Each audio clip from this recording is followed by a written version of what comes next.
Well, Starbucks is an innocent enough a place, at least for most of us. You run in, you grab a mocha, you surf the net, maybe head off to work. But it's also one of those places where people from all walks of life brush shoulders. And for soldiers returning from combat, that's not always a good thing. Take Sergeant First Class Vinny. He's a two-war veteran, served with the Airborne Artillery during Desert Storm, then was 4 months in to a tour of Operation Iraqi Freedom when a string of 155mm artillery shells detonated under his armored Humvee. It sent his 12,000-pound armored vehicle 60 feet into the air. The blast itself sent it spinning to the ground. It slammed down on the driver's side, leaving Vinny trapped inside the truck. Dangling upside down, his legs were pinned in the wreckage. Beside him, his driver, 19-year-old Kenny Liston, had been blown out of the vehicle entirely by the explosion. Vinny's men found part of Kenny's torso on the bank of a nearby canal. His medic had also been blown out of the rig. He was lying in the roadway behind the wreck, unable to move.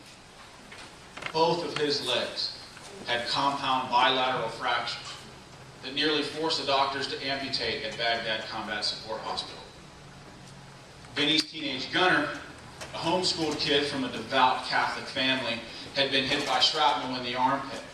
Sprawled inside the wreck, he was bleeding to death. Vinny drifted in and out of consciousness, burned on his back, his legs and arms covered in lacerations, suffering from a major traumatic brain injury. He later learned how one of his men, Sergeant Bill Stout, climbed atop the wreckage, taking small arms fire. As he tried to free Vinny, get him out of the Humvee, Sergeant Stout pulled so hard that he cracked his pelvis and broke his back. And those injuries ended Bill's career.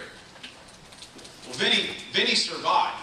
He returned home and insisted on attending Kenny Liston's memorial service. Couldn't walk. He was relegated to a wheelchair, but when it was his turn to speak, he refused to use it.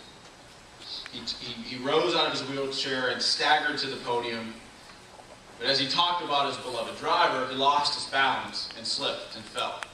Came crashing to the ground.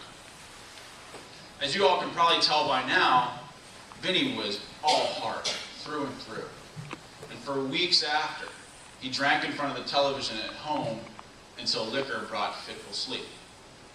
And so one morning, he realized he had come to a turning point in his life. He could either get up and get on with his life, or he would never get up again. Well, Vinny got up, and he became a founding member of his state's veteran reintegration team.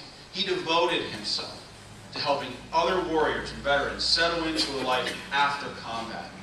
He's been credited with saving dozens of lives, young men and women who became suicidal upon re-entering civilian society here at home. So one day on the way to work, Vinny decided to stop at Starbucks, grab a cup of coffee.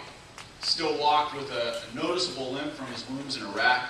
And as he waited in line, he noticed the long-haired man staring at him. Vinny stared back. The man looked his uniform up and down and said in astonishment, "So you're a soldier?" And Vinny, a very humble man, said, "Yes, I am, sir." The guy asked again with an incredulous look on his face, "You served in Iraq?" "I did, yes."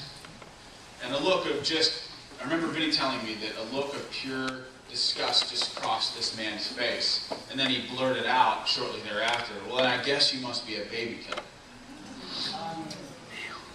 Later, Vinny told me that all he wanted to do was go into the woods and hide from the rest of the world.